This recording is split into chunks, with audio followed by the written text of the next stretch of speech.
Hi guys, it's Pasco here, the Almost Average Athlete, and welcome to my channel. Today we're talking about bad weather, good weather, and how we deal with it on day-to-day training.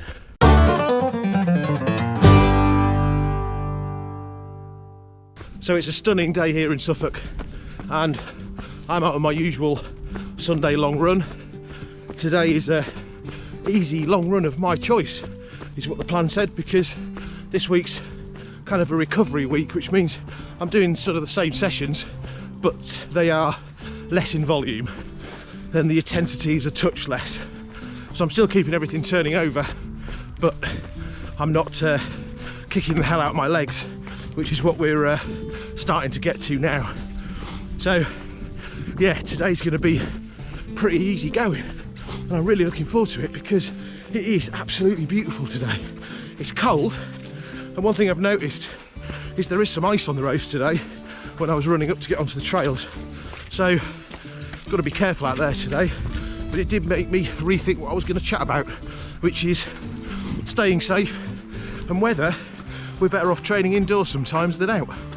So let's talk about outdoors first, and swimming. Now you might think, well, you know, when you're in the pool you don't really need to worry about too much, do you, as far as pros and cons are concerned, apart from all that swimming indoors doesn't help you if you're doing an outdoor swimming event, whether that be a triathlon or a long distance swim somewhere. So there's a lot of people out there who swim all through the year outdoors, and I totally applaud that. My sister's one of those people, and when I go and see her in Scotland in the winter, I wear as many layers of neoprene as possible, and then sometimes we go swimming as well, but I've got all this gear on, and she is at the point now where she just wears a costume with all the other wild swimmers up there, and I don't know, I think I'm going to jump in Loch Ness, swim around the triathlon course in, 10 minutes, knock some front crawl out, impress everybody, and all the old dears and the gents are going in costumes and budgie smugglers, and they do breaststroke. I can't even put my face in the water, it's so cold, it takes your breath away. So, to be applauded, but on the flip side of that, if I wasn't going with my sister and just trying that on my own, I suspect I would either end up having a panic attack, because it seriously takes your breath away in the winter, never mind in the summer, but also knowing how long I should stay in the water for, what are the signs that I should be getting out, and even after 10 minutes of pootling about, the core temperature drops so much it can be quite dangerous. So knowing your surroundings is so important, so important, so you don't get yourself into trouble. I would also add, of course, that unless you truly know your surroundings with outdoor, particularly wild swimming, then go with somebody else. It's much more fun, and you can train with them, and if anybody does get into trouble, you've got somebody to help you out. There are certain items which my sister takes with her, which is a floating thermometer, so they can see what the water temperature's like, and they wear a tag-along float, which weighs nothing when you're in the water. It just floats, and you wear a band around your waist. But if you do get into trouble, you just grab the float, and it'll keep you up completely, up out of the water, try and get your chest out of the water, and certainly your head. So if you're thinking about it, have a look online, they're pretty cheap. But I'm not knocking while swimming, it's amazing. But on the other hand, as we all know, if you want quality, dedicated training, I don't think you can beat the pool. For getting your times up, your strength, doing different sets, different training drills, I just don't think you can beat the pool. Dog's a bit slow today.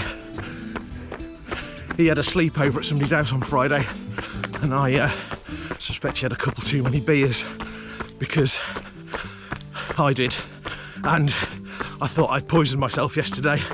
Either I'm getting too old or I cannot handle beer and gin at the same time. So I'm still a bit fuzzy-headed today, so please excuse my rambling, my pasty complexion, and the fact that I'm sweating more than usual. This is worse than Christmas. Oh.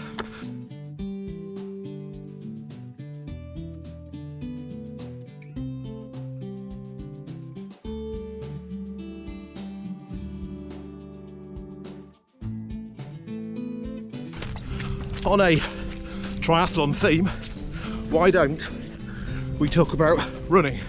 So you've got your trail and road running, but you also have your treadmill, the dreadmill, the running on the spot. Does anybody really like that? It does have its place. I absolutely think so. And some people genuinely love it. I see a lot of people who only run in the winter on a treadmill as they only go on a turbo in the winter. And I get that. That's understandable, but personally, I will do anything to avoid a treadmill. In fact, if I'm at the gym doing strength training, which I'll be honest, been a bit lax with this year, then I'll use the treadmill as a warm-up. 5-10 minutes, bit of an incline, happy days. Gets the blood pumping. But apart from that, I will always choose outdoors. What can we do then to be outside more when the weather's poor and we don't really feel like it? Some of my best runs I've ever had, just in training, where I've come back and had that runner's high, is when the weather has been appalling and I forced myself to roll out of bed at 5:30 in the morning, get ready, get sorted out, and they've been brilliant. I can heartily recommend doing that, which is easier said than done for some. But they are the days where you come back and feel enormous achievement because you forced yourself out of bed.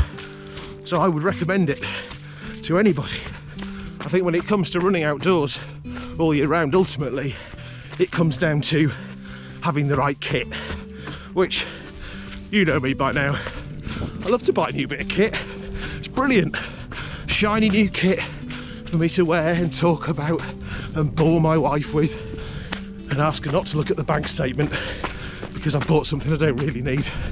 But I have to say, in wet condition, slippy conditions, if we're talking off-road in particular, then having the right trail shoes and having a good waterproof jacket and a base layer is brilliant, and it makes the whole thing so much more comfortable.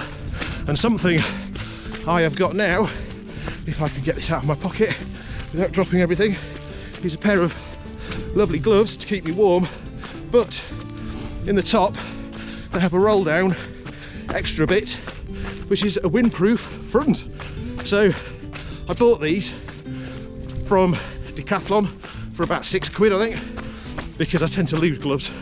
The one thing in life I lose, apart from my sanity obviously, and on windy days, we've had a lot of wind in East Anglia, if nothing else, they have been amazing. So I'm thinking for Arran, where you get 4 seasons in one day, they're perfect. The wind goes, you can roll the front up, the wind comes back, drop it down. They're rainproof, obviously not on the palm, but I found them to be exceptionally warm, so I'd really recommend them. I've got on with them very well, and having a warm head, so a decent hat. I can't wear anything too warm because even in the coldest conditions I just get too hot. It raises my heart rate, etc. So I tend to stick to a cap or a snood, you know, the snoods that you can get from the Nutri shop, by the way, from Simon, and that's just enough for me. So on a long day running, I might take a snood in my backpack and wear a cap, swap them over when the cap's got a bit wet if it's raining as well. So having the right gear, that's the key. And once you realise you can be comfortable and go out for a long run and you're not going to slip all over the spot because you're wearing the right shoes, so depending on what trail you're going to be running on. So I'm wearing Speed Goat 3s, they're made by Hoka because I'm a big chap. I know it doesn't look like it, but I am. They've got a really good amount of grip for the kind of trails I run on around here, but I'm thinking about something a bit more heavy duty for Scotland, for Arran, because there'll be so many different more surfaces. So when you're watching these videos and you watch me run down a road section to get to the next bit of trail, I sound like I weigh 17 stone or something. And that's because they've got these lots of lugs on the bottom and just makes your footsteps sound very heavy. Nothing to do with the fact that I'm 16 stone. So, correct kit. They say there's no such thing as bad weather, just wrongly chosen kit. And let's be honest guys, it's an excuse to go and buy some more kit. Coming into this darker tunnel here has made me also think about when I'm running early in the mornings. It's always morning, I never run at night. I can never be bothered when I come back from work. I'm much more of a morning runner person. And I'd recommend it to anybody to set your day up, it's wonderful. Anyway, lights, reflective power. This jacket, although it's black, is covered in reflective bits.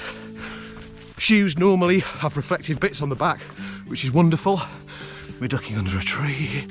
And my shorts have got reflective bits on, and I normally wear a reflective top as well, plus some lights. If it's really dark and it's somewhere a bit busier, if I'm away with work, I'll wear a head torch. And I've got one of these like chest vest light systems. So you've got light on the front, really strong LED light on the front, and then a red triangle on the back. Again, Amazon, 10 quid. Absolutely phenomenal bit of kit. Works through all weathers, and it's never gone wrong on me. USB charger, and I reckon I charge it up, I don't know, once every 2 weeks, because they're LEDs, they last for ages. So get yourself lit up like a Christmas tree. Even around these back roads, I often do not see a car, but when I do, it's a bloody tractor or a four-wheel drive towing a horse box. So it's always worth being seen at all times. This is now starting to sound like a information channel from the government on safety on the roads. So a vegetarian update, still going strong. In fact, really enjoying it.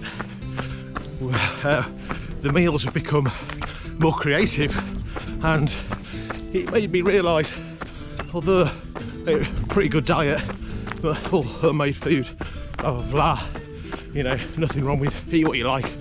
You just got to eat right, haven't you, for what's for you. But just for me, I just realised that we were going to the go-to meals, which were meat-based, chicken breast-based, and we kind of got in a bit of a rut actually. You know, we both work quite long hours, and something like that's just easy to stick on whilst you're putting Ava to bed, our little girl, and happy days, away you go. And by the time you've done that, it's ready. But this has really forced our hand to be a bit more creative. God, are we eating some fantastic Asian food in particular? I don't know why, but yeah, it's going well. And last week felt a bit lethargic and slow.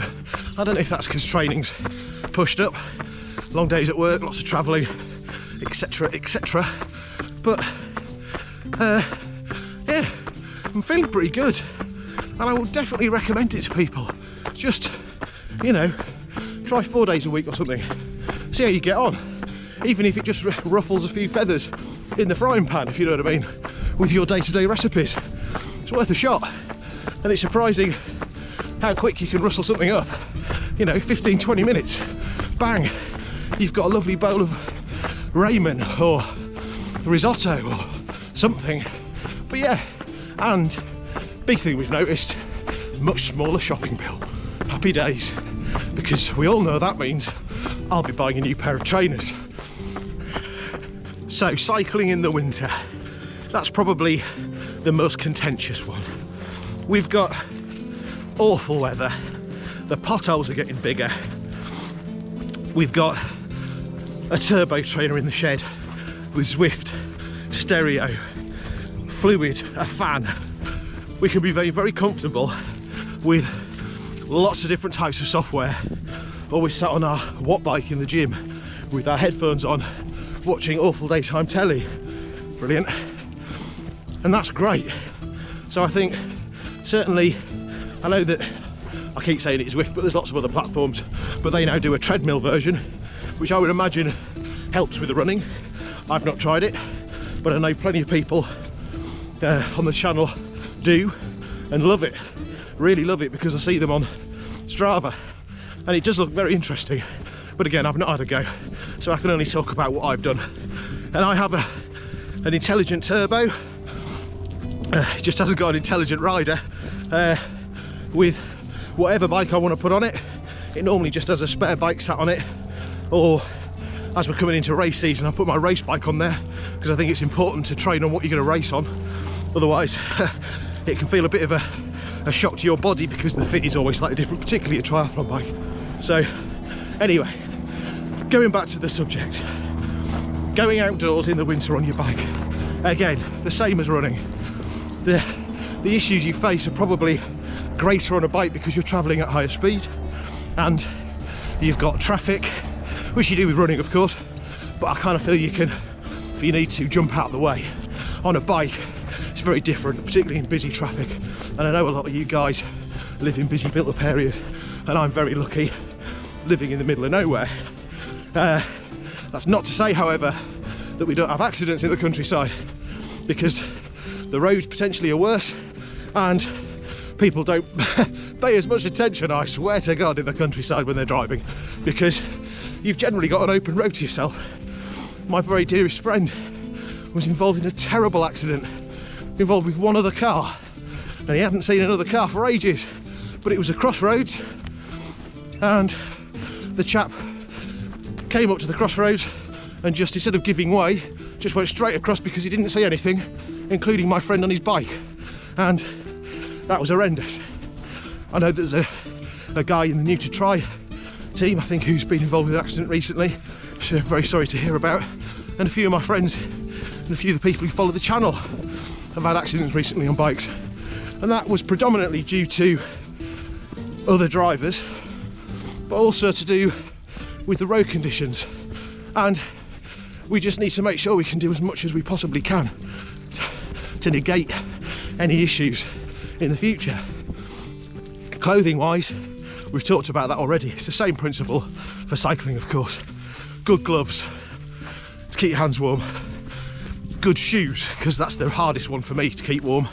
There's lots of tricks and tips for that, and I'm sure you guys have got a few, so I'd love to hear about those. But of course, from a safety point of view, good quality MIPS helmet, I think, is a must nowadays. MIPS being the skeletal section inside the helmet which moves with your head, so if you fall off you don't get that jarring impact. The skeleton moves slightly in the helmet, and that's been proven now and become industry standard to be the way forward, so I'd recommend that. I've just bought a new mountain biking helmet and the chances of me falling off and hitting my head are quite large, so I went for a MIPS helmet this time, so I'd recommend that. And it also comes down to visibility, of course. Same principle as running. Lights, really critical, because you need those to see where you're going, and you want to be seen. And some of the LED lights out there now are just amazing. They're blinding. You know, car drivers are complaining about cyclist lights being too bright. When we all know that driver who's got really, really mucky front headlights that glares the hell out of everyone, but he doesn't mind that because he can't see it. And then the other thing I would mention is your contacts to the ground. So in running, you've got a nice pair of trail running shoes or a good pair of winter road running shoes. In cycling, your contact point is your tyres. So when we think about winter riding, we think about punches, nip punches, but mostly debris on the ground. And we also need to think about water, especially at the moment with all this rain. So something with a reasonable tread on it perhaps, because getting a puncture is okay. It's horrible to change in the winter, but if you've got the right compound, a decent quality tyre for the winter, you're less likely to have the bike go from underneath you, which I think is much worse. So think about that. We can't all afford the best. I certainly can't, but I try and find the best I can afford, because if I am going to go out there in the winter on my bike, which I do, I want to make sure I'm going to be safe.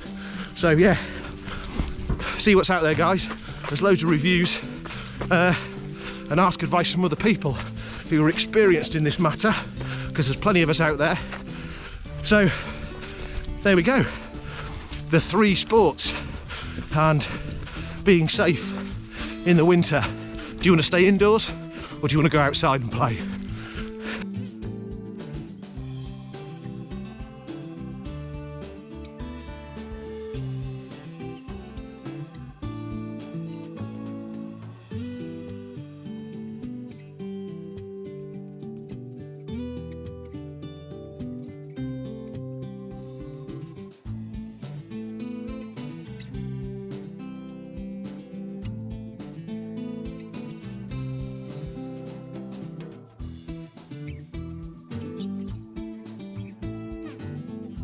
So this video isn't about telling you what you should and shouldn't do.